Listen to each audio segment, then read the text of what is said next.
Bismillah. Assalamualaikum warahmatullahi wabarakatuh. Bismillahirrahmanirrahim. Alhamdulillahi rabbil alamin. Assalatu wassalamu ala asyrafil anbiya'i wal mursalin wa ala alihi wa ashabihi ajma'in. Amma ba'du. Bismillah, kita lanjutkan ngaji filsafat kita. Malam ini agak berat ya kelihatannya. Bareng bal-balan masalahnya. Jangan khawatir, nanti kalau gol mesti kedengeran dari sana-sana. Banyak orang teriak. Iya, sudah 1-0. Menang berarti, jangan khawatir. Kalau kamu ikhlas ngaji nanti menang. Amin. Iya. Oke. Enggak apa-apa, masih persahabatan. Kalau besok tanding beneran enggak apa-apa ya, libur. Bismillah, kita lanjutkan. Malam ini kita ketemu dengan tokoh besar. Kalau minggu lalu kita ketemu Syekh Ar-Rais, malam ini kita ketemu Hujjatul Islam. Ghazali akan jadi terminal terakhir kita untuk filsafat peripatetik tradisi timur. Setelah ini kita akan pindah ke barat ketika Islam berlanjut di Andalusia. Saya rencananya dulu cuma Ibnu Rus, tapi melihat bulan depan kita sudah Ramadan, sekalian aja kita tuntaskan yang Islam-Islam. Mungkin nanti tak tambah Ibnu Bajjah, terus tambah Ibnu Tufail, biar lengkap wawasan kita tentang peripatetik. Kalau masih ada space dan belum Ramadan, mungkin tak tambahi lagi satu kelompok populer yang misterius, yaitu Ikhwanus Sofa. Kalau masih ada waktu lagi, masih sempat ya, kita kasih aja satu tokoh besar juga dari tradisi tengah, filosof terkenal dengan filsafat sosial dan filsafat sejarahnya, Ibnu Khaldun. Kalau ternyata kok masih belum, Ramadan itu akhir Juni, ya mungkin tak tambahi satu lagi yang terkenal dengan filsafat politiknya, Ahkam Sultaniyah Al-Mawardi. Atau kalau enggak Mawardi, mungkin Ibnu Miskaweh atau sopo lah gitu. Itu kalau belum Ramadan. Kalau sudah Ramadan ya sudah. Ramadan kan kita ambil nafas dulu 1 bulan tirakatan, terus nanti habis Idul Fitri kita kembali ke barat dengan para filosof kontemporer. Setelah kontemporer saya rasa cukup, kita ke Islam sebentar untuk ketemu era terakhir dan setelah peripatetik, yaitu tradisi Isroqi. Mungkin kita ambil 2, Surawardi sama Mula Sadra. Setelah Mula Sadra kita akan kembali lagi ke barat. Mungkin nanti tak awali dari tradisi baru, namanya dari tradisi filsafat bahasa. Terus nanti kayak gitulah, biar nggak jenuh. Dari barat ke timur, dari timur ke barat gitu. Dan seterusnya. Saya nggak tahu sampai kapan. Pokoknya karena nggak ada batasnya dunia filsafat itu. Setiap hari selalu berkembang, selalu bertambah. Oke, bismillah. Ghazali ini agak khas, beda sama para filosof yang lain. Banyak yang mengkritik, banyak juga yang memuji. Cuma tradisi kita Islam Indonesia karena Sunni dengan porosnya Asy'ari dan Maturidi, maka insya Allah ramalanku kita termasuk kelompok yang memuji, kelompok yang pro dengan Ghazali.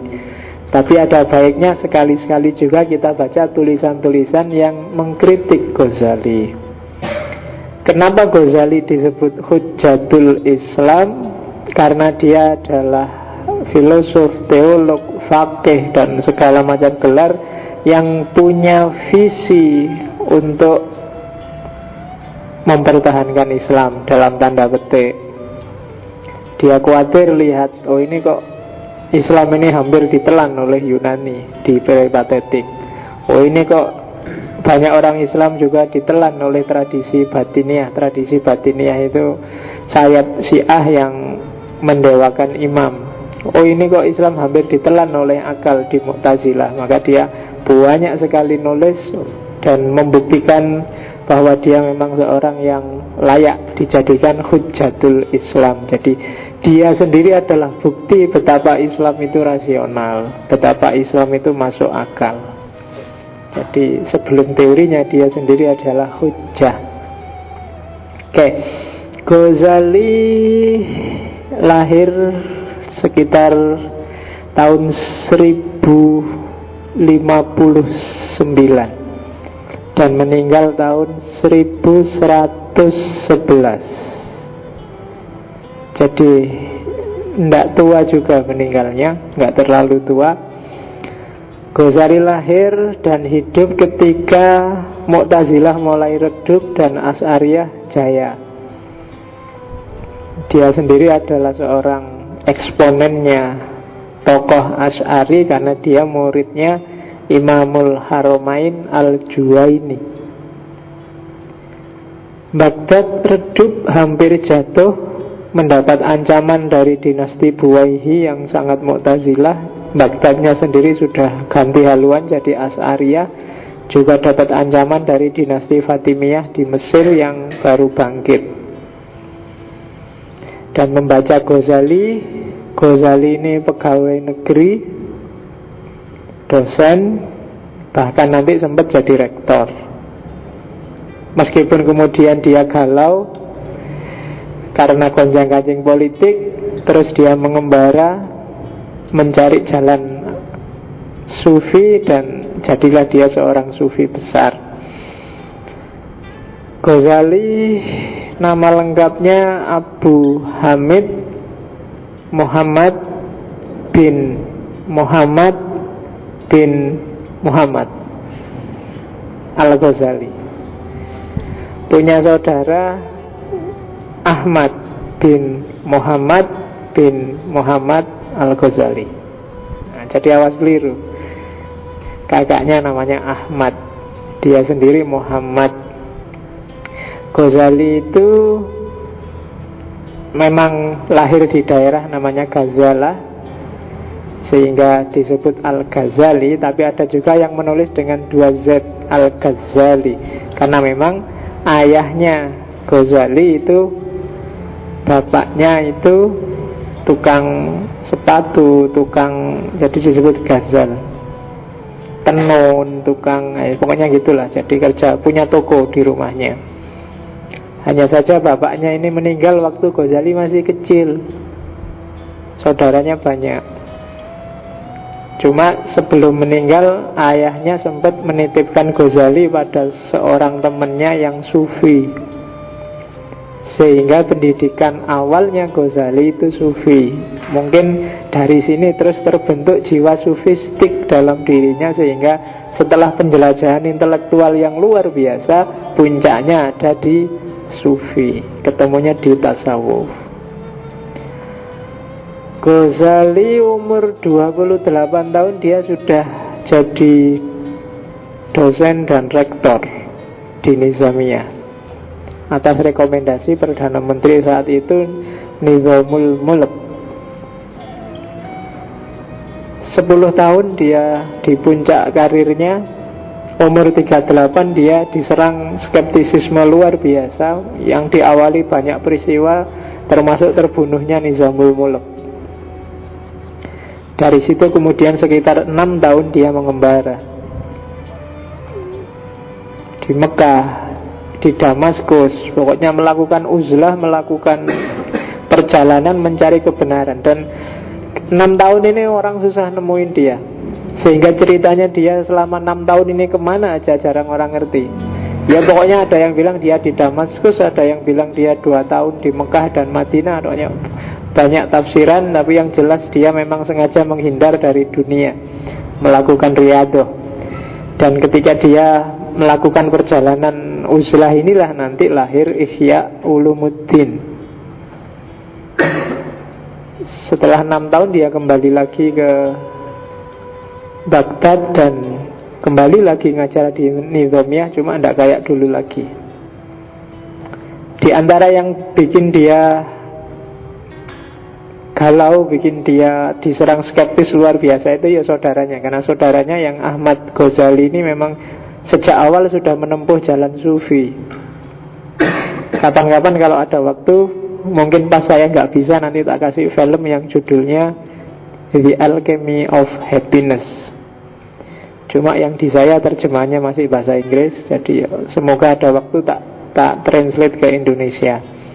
Dan nggak pakai Google, karena nek pakai Google mesti rusak. The Alchemy of Happiness ini agak dokumentatif. Jadi ya cerita perjalanan Ghazali. Abu Hamid itu gelarnya, Hamid itu anaknya yang meninggal waktu dia bayi, sehingga dia digelari Abu Hamid. Ghazali apalagi, kalau di Alchemy of Happiness itu kelihatan bahwa satu ketika Ghazali ini di puncak kejayaannya, itu semua orang kagum padanya karena dia menguasai sangat banyak ilmu, menulis di hampir semua bidang keilmuan. Kalau ceramah tidak cuma di mimbar, tapi di temboknya kota sampai, karena saking banyaknya jamaahnya, biar jamaahnya bisa lihat dan dengar dia. Itu Ghazali. Dan ya karena gelombang popularitas yang luar biasa inilah, maka dia merasa dirinya sendiri terancam. Cuma satu ketika adiknya, kakaknya datang, terus lihat dia ceramah, terus ngomong cuma satu kalimat aja. Cuma kalimatnya sindiran yang luar biasa pada Ghazali, yaitu wahai batu asah, sampai kapan kamu menajamkan semua peralatan, pedang, pisau dan macam-macam, cuma kamu sendiri nggak jadi tajam. Oh, itu sindiran luar biasa bagi Ghazali. Jadi kamu tiap hari ceramah, bikin orang pinter, bikin orang tercerahkan, posisimu itu kayak batu asah, kayak yang mengasah pisau, mengasah senjata. Cuma batu asah itu tidak tajam. Dia bisa menajamkan, cuma dia sendiri nggak tajam. Nah, makanya hati-hati. Aku ngomong yang gini itu mungkin juga tiap hari ngasih kamu ceramah, ngasih kamu kajian, jangan-jangan aku sendiri nggak tajam, malah kamu yang jadi tajam. Dan disindir kayak gitu, Ghazali galau luar biasa. Terus ada kasus macam-macam, termasuk politik, terbunuhnya Nizamul Mulk, sampai dia kehilangan suara. Kemudian ngomong aja nggak keluar suaranya. Begitu naik mimbar dia cuma bisa terus sakit berbulan-bulan, nggak ada tabib yang bisa menyembuhkan. Akhirnya sama kakaknya dikasih nasihat, kamu akan sembuh kalau keluar dari pusaran politik, pusaran kegalauanmu. Dan akhirnya dia bergila uzlah mencari jalur kesufian. Dan dengan jalur kesufian itu ilmunya jadi lengkap.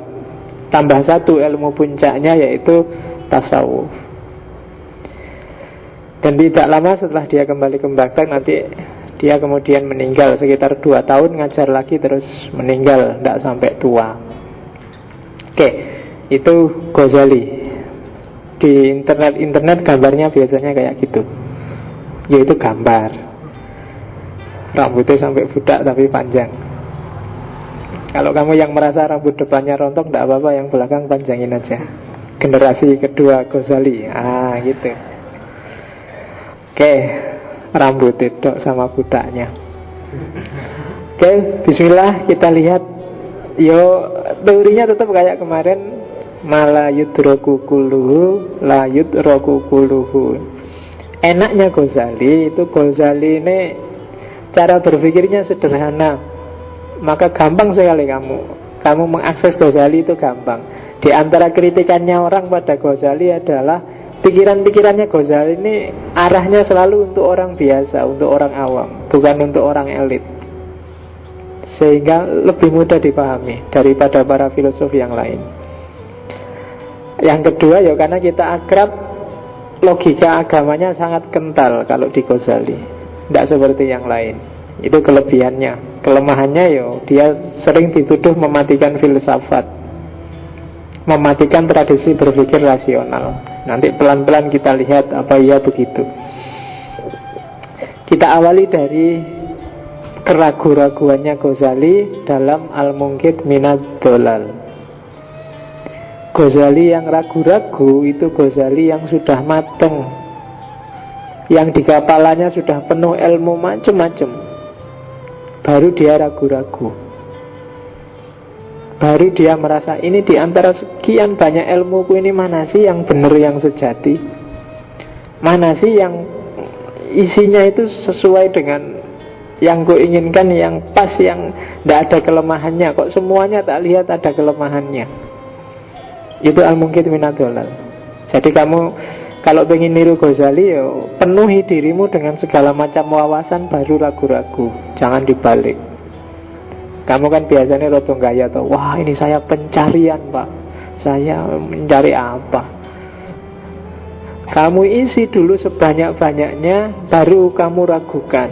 Kalau nggak ada isinya, ya nggak ada yang kamu ragukan. Kan banyak kan yang itu, saya pencarian pak. Lu, kamu nyari apa? Bekalmu untuk nyari itu apa? Nyari itu kan harus ada bekalnya. Dan itu persis dilakukan oleh Ghazali. Dia tidak akan ngeritik sesuatu sebelum dia mendalam.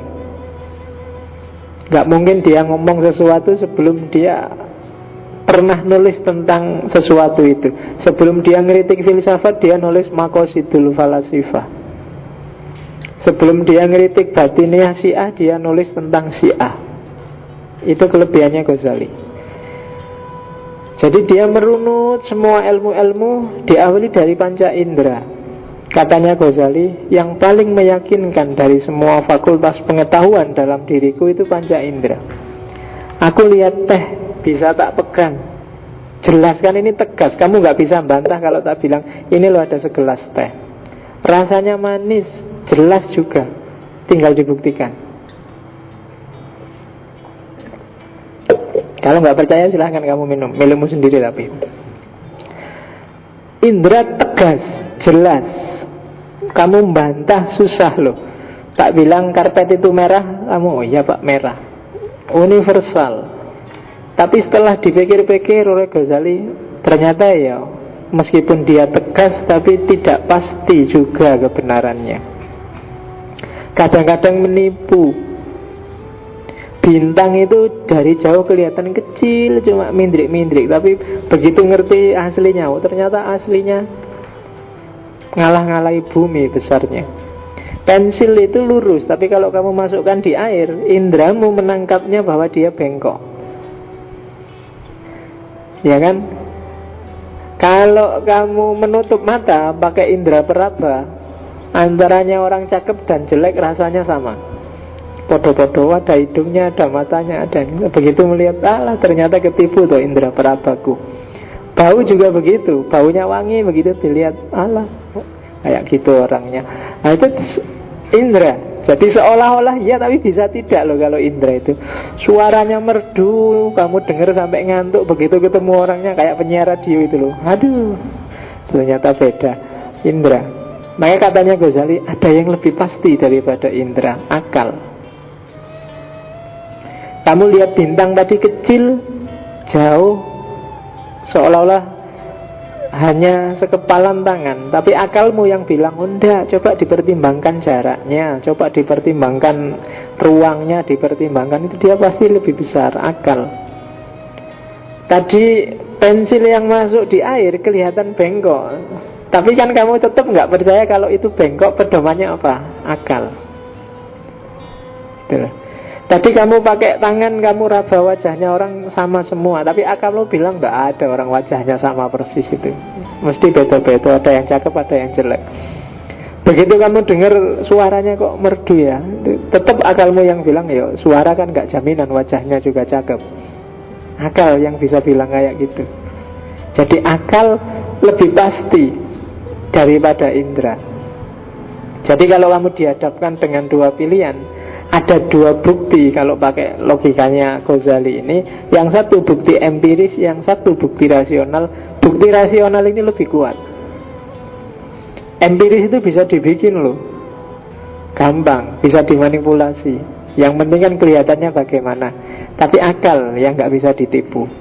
Kamu nonton film, ada pukul-pukulan, tembak-tembakan, jotos-jotosan, itu kan kamu tidak terlalu kaget. Ya, biasa aja, film itu kan pura-pura. Kan kamu ngerti. Yang bilang gitu apa? Akalmu. Meskipun matamu lihat itu pukul-pukulan beneran, sampai dibanting-banting orangnya sampai berdarah-darah, tapi kan akalmu yang bilang, oh itu film.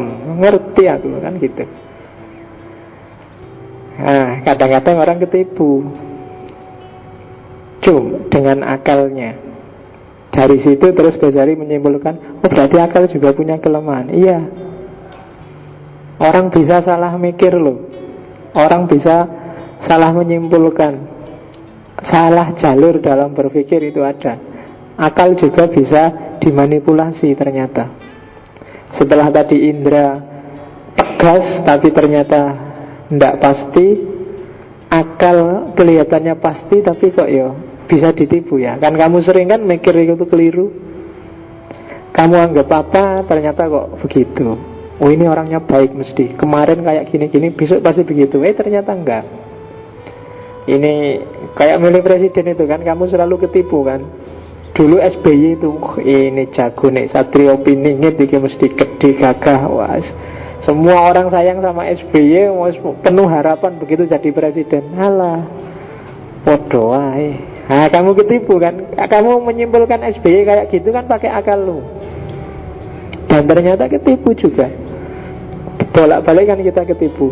Soeharto ketipu, Gus Dur diturunkan tengah jalan, kamu merasa ditipu juga. Megawati apa maneh.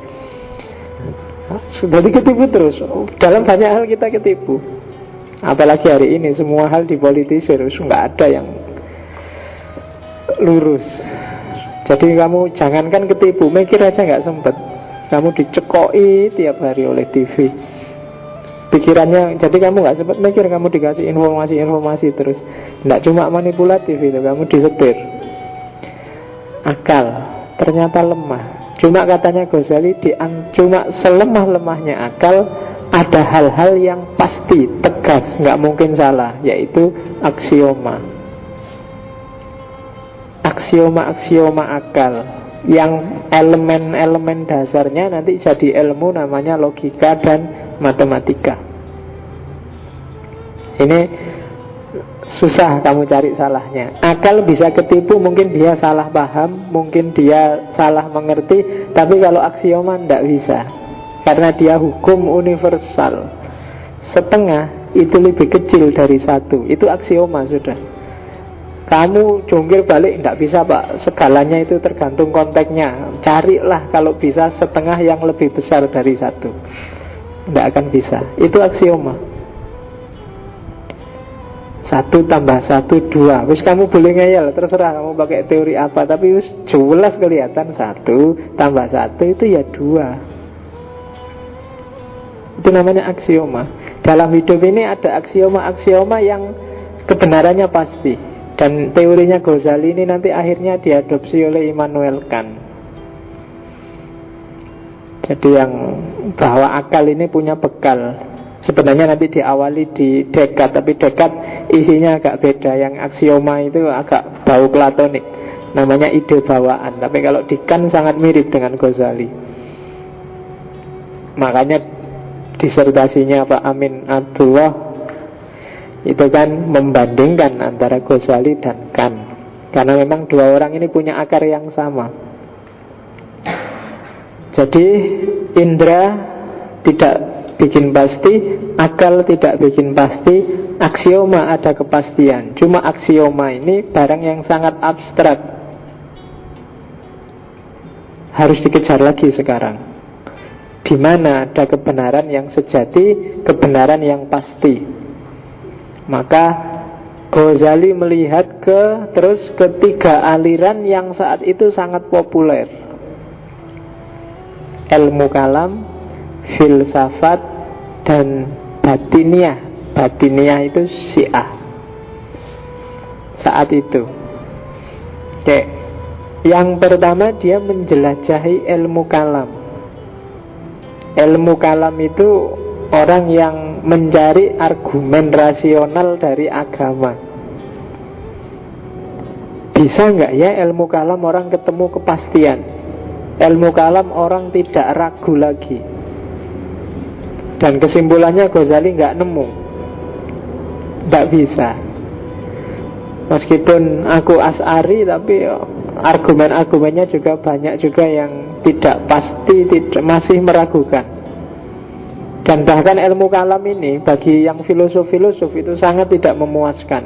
Karena filosof itu kan maunya bebas, sementara kalau di kalam ini orang tidak boleh bebas. Orang terikat dengan aturan-aturan teks, aturan-aturan keimanan. Nah, kalau orang tidak boleh bebas mikir, ya susah ketemu kebenaran yang pasti. Nah, itu kesimpulannya Ghazali. Kalau dikasih banyak batas itu kelihatan bahwa tidak bisa tuntas mesti. Wong saya nyari kebenaran yang nggak diragukan lagi ya. Nah, jadi ilmu kalam dicoret, tidak bisa. Pakai teologi kita tidak bisa ketemu kepastian. Oh, ini masih galau Ghazali ini. Terus kedua cari di filsafat. Bagus, luar biasa filsafat. Cuma catatannya Ghazali, dia unggul untuk ranah natural, matematika, astronomi, ya, ilmu pastilah. Untuk ilmu-ilmu eksak pasti filsafat luar biasa. Analisis rasionalnya sangat memuaskan. Ya nanti belajar filsafat matematika, filsafat bahasa, filsafat alam, itu kan kelihatan ya memang klop, memang alatnya akal. Cuma begitu masuk metafisika, filsafat tidak berdaya. Barang yang tidak terjangkau oleh akal, itu kan namanya di metafisika. Metafisika itu dibalik fisik. Dan nama lainnya metafisika itu kan filsafat spekulatif. Dan begitu masuk filsafat spekulatif, begitu masuk metafisika, bagi Ghazali filsafat tidak memuaskan. Isinya ngarang, kiro-kiro. Itu yang Ghazali. Lah kok gini akhirnya? Ya kayak kemarin ada emanasi, akal pertama melimpah ke akal kedua ini Jupiter, melimpah ke akal ketiga ini Mars, melimpah. Kok ujuk-ujuk sampai ke sana? Spekulatif sifatnya. Jadi filsafat itu di level metafisika katanya Ghazali, metafisika memang puncak, penting, tapi ternyata filsafat tidak berdaya. Buktinya ya tidak ada jawaban tuntas. Beda sama filsafat alam, beda sama kosmologi, beda sama matematika. Maka filsafat dicoret sama Ghazali. Jangan salah loh ya, ketika Ghazali nyoret filsafat, itu sebenarnya proses yang dilakukan Ghazali ini proses yang sangat filosofis. Iya gitu, itu kerjaannya para filosof. Meskipun harus nyoret dirinya sendiri. Kan tidak ada bidang ilmu yang menghancurkan dirinya sendiri kecuali filsafat. Karena penghancuran itu sendiri itu filosofis karakternya. Ngeritik dirinya sendiri itu hanya ada di filsafat. Tidak ada satu cabang ilmu pun yang berani menyalahkan dirinya sendiri. Kamu cari silahkan. Yang belajar sosiologi, carilah tokoh yang anti sosiologi. Pasti dari luar disiplin sosiologi. Dari dalam sendiri nggak akan ada. Nah itu maka di level kedua Ghazali mencoret filsafat. Nggak, filsafat ternyata nggak dapat kepastian. Kalau batiniah gimana? Batiniahnya Syiah. Kalau Syiah itu kan akal tidak akan mampu, empiris panca indera tidak akan mampu, dalil model teologis kalam tidak akan mampu. Karena manusia memang tidak berdaya. Untuk tahu kebenaran yang pasti, ikutlah orang yang paling dekat dengan yang punya kebenaran, imam. Kalau Syiah kan gitu. Pokoknya ujung paling puncaknya adalah para imam. Mereka lah yang tahu kebenaran yang pasti, karena mereka dekat dengan yang punya kebenaran, dekat dengan Allah. Itu logika batiniah. Dan Ghazali menjelajah di sini juga, dan kesimpulannya enggak juga. Kenapa? Ya, karena imamnya sendiri juga tidak punya sandaran pasti selain dirinya sendiri, modelnya, kebenarannya, perilakunya. Kalau di Ghazali tidak bisa dia jadi parameter kebenaran yang pasti, yang tidak diragukan. Kalau dia ngalami dekat dengan Tuhan, kan dia yang ngalami. Kita tidak ngerti, kita tidak bisa lihat. Tidak ada jaminan, nggak manipulatif. Kan gitu kalau secara rasional. Meskipun dia bilang, saya dapat wangsit dari lo, kan kamu yang ngalami wangsit. Buktinya dapat wangsit mana? CCTV-nya mana? Rekamannya mana? Enggak. Nah itu kan susah dibuktikan. Makanya katanya Ghazali, boleh dipercaya ya, kayak teologi boleh kamu percaya, filsafat boleh kamu jalani, termasuk yang model Syiah ini. Tapi katanya Ghazali, tidak membawa kepastian. Aku pingin yang pasti gitu loh, yang tidak ada celah untuk disalahkan. Dan akhirnya penjelajahannya Ghazali terhenti di tasawuf. Khasnya dunia tasawuf, kalau dalam pengalamannya Ghazali adalah para sufi, ya seperti di Ibnu Sina kemarin agak mirip, tidak mencari kebenaran, tidak mencari kepastian. Otomatis dia pasti. Kenapa? Karena kebenaran itu dialaminya sendiri.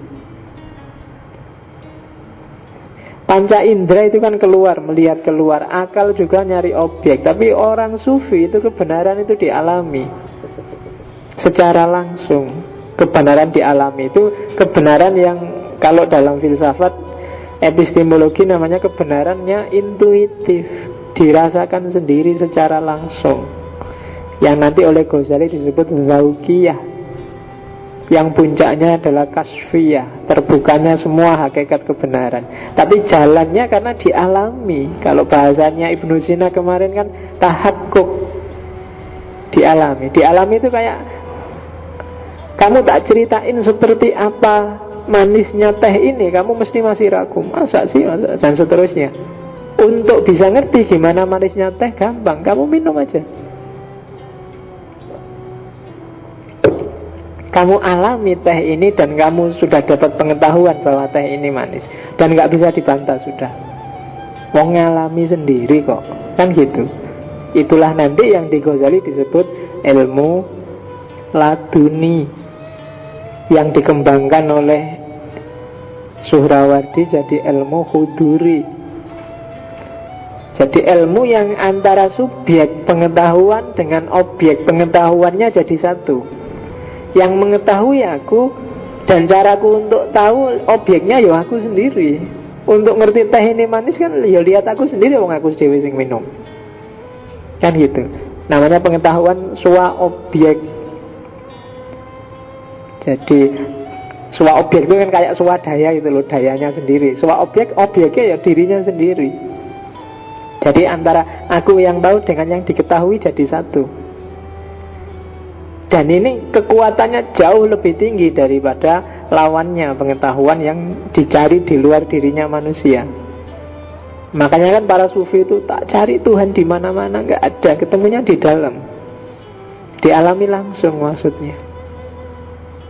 Ya bukan di dalam terus ada di dalam terus kamu ronsen, tak ronsen nyari Tuhan dia, ya nggak ketemu. Maksudnya di dalam itu dia alami langsung Tuhan dalam batinmu, maka kamu akan ketemu. Bukan dengan baca kitab, bukan dengan difilsafati, dispekulasi, bukan dengan nyari dalil dalam Quran, nggak akan ketemu kepastian. Dalil itu melahirkan 1001 tafsir, filsafat melahirkan spekulasi, percaya pada orang hanya melahirkan taklid yang nggak jelas. Maka alami sendiri kebenaran. Nah itu derajat pengetahuannya katanya Ghazali jauh lebih tinggi.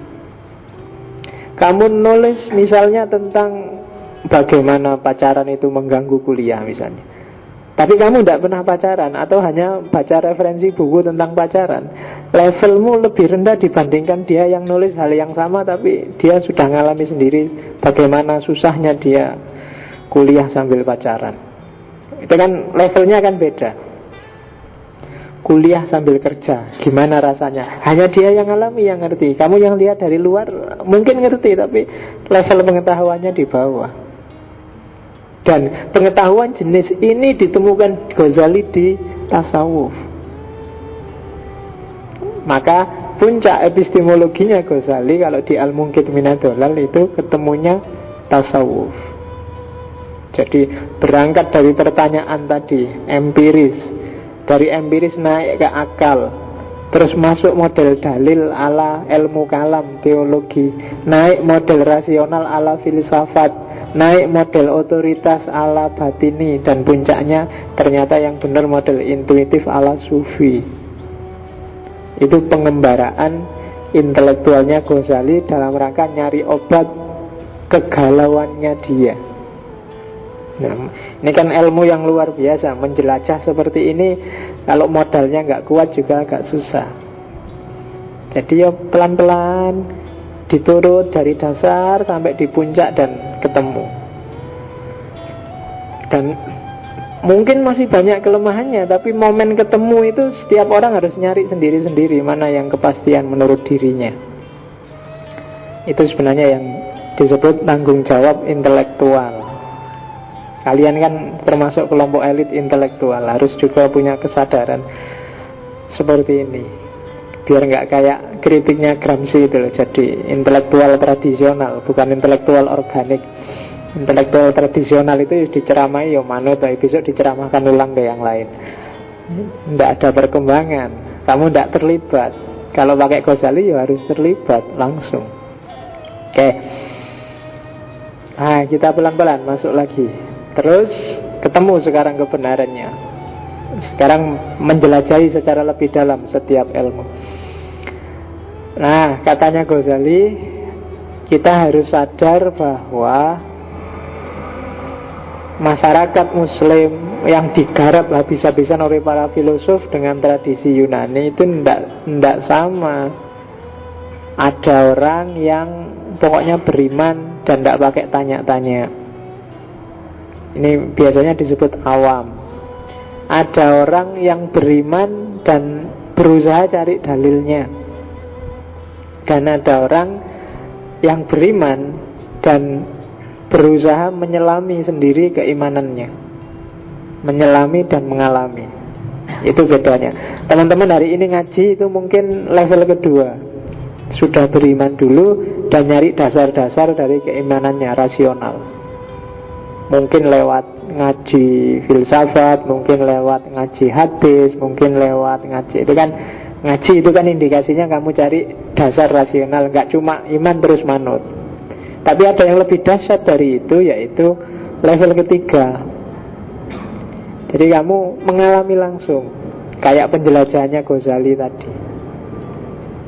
Dan ilmu yang dialami langsung itu biasanya susah hilangnya. Kan sering tak bilang, kenapa sih kok kamu sering baca buku tapi habis baca terus lupa, hilang, tidak ada sisanya. Kamu sering diskusi tapi begitu lepas dari diskusi juga sudah tidak nyambung lagi. Kenapa? Karena kebenaran yang kamu bahas, yang kamu baca itu tidak kamu alami langsung. Ya mesti aja hilang. Kadang-kadang waktu diskusi ingat lagi, oh iya aku pernah baca. Kenapa? Saat itu sedang kamu alami lagi kebenarannya, maka ingat lagi. Makanya agama kan selalu wanti-wanti, hati-hati jangan nyari ilmu aneh-aneh, nyarilah ilmu yang bermanfaat. Nyarilah ilmu bermanfaat itu kan berarti apa? Praksis ilmu dengan teori ilmu nyambung dalam dirimu, kan gitu.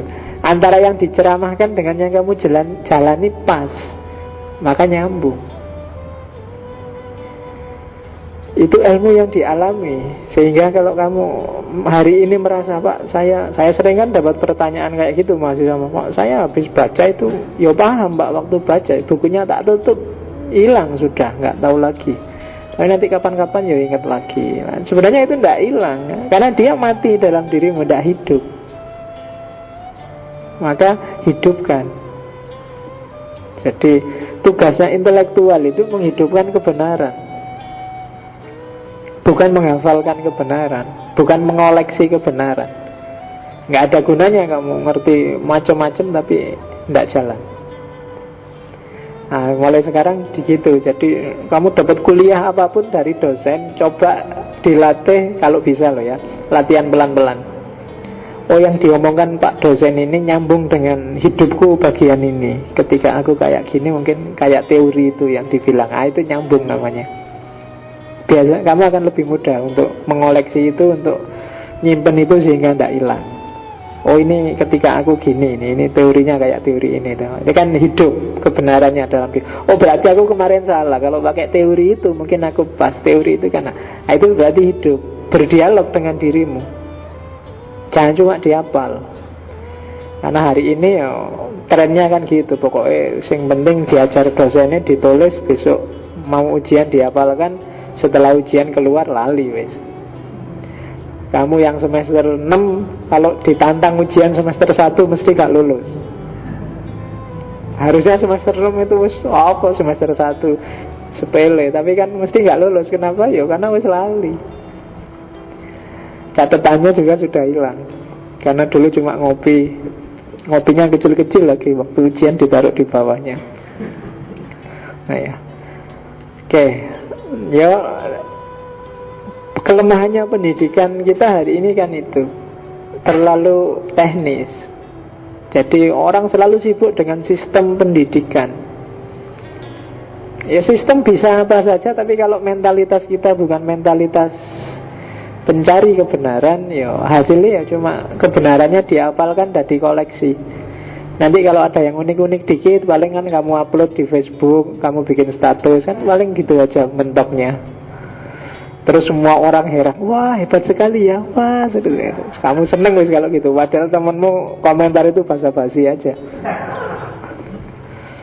Kan senengannya gitu kan. Kamu percaya sekali kalau ada orang muju-muju, ada orang di padahal itu kadang-kadang kayak kamu komentari temenmu sebenarnya kan basa-basi. Baru foto foto depan masjid itu kan, wah lama gak ketemu tambah cakep aja itu. Kamu kan seneng, wah aku dianggap tambah cakep. Padahal itu ya basa-basi. Oke, dan kamu ngerti itu.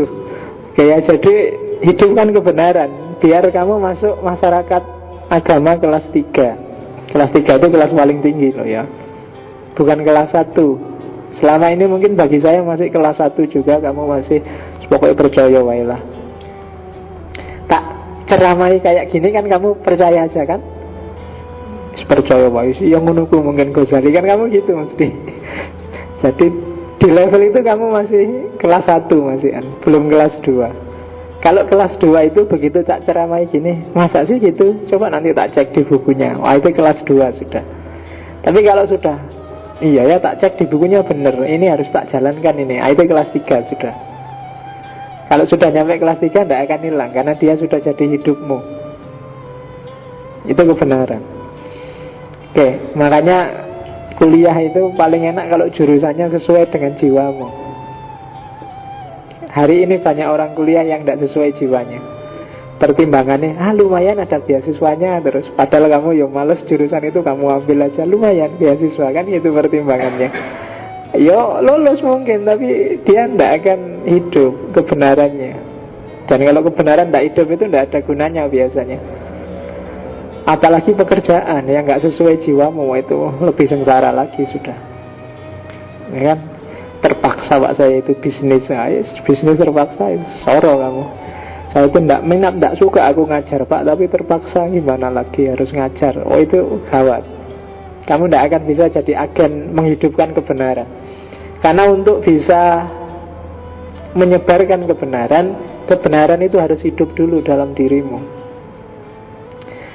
Gak ada gunanya kamu ngasih tahu, nasihatin orang macam-macam, kamu sendiri gak kayak gitu. Gak nyambung sama jiwamu. Tuh nasihatnya Ghazali banyak yang kayak gitu.